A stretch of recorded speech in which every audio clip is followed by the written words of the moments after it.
పసుపు హల్వా తయారు చేసుకోవడానికి కావాల్సిన పదార్థాలు: పచ్చి పసుపు ముక్కలు, గోధుమ పిండి, బాదాం పొడి, కర్బూజా గింజలు, జీడిపప్పు, యాలకుల పొడి, జాజికాయ పొడి, బెల్లం, పచ్చి కొబ్బరి తురుము, నెయ్యి.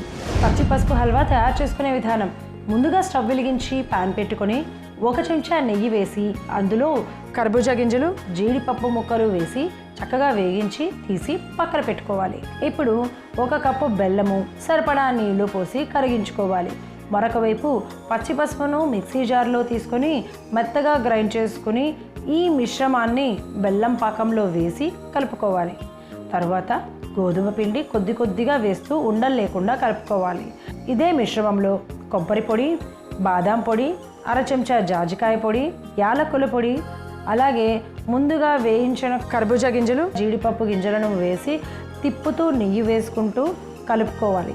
మిశ్రమం దగ్గర పడ్డాక స్టవ్ ఆఫ్ చేసి సర్వింగ్ ప్లేట్లోకి తీసుకుంటే అలర్జీస్, స్కిన్ అలర్జీస్ వంటి సమస్యల నుండి ఉపశమనం కలిగించి రోగ నిరోధక శక్తిని పెంచే పచ్చి పసుపు హల్వా రెడీ.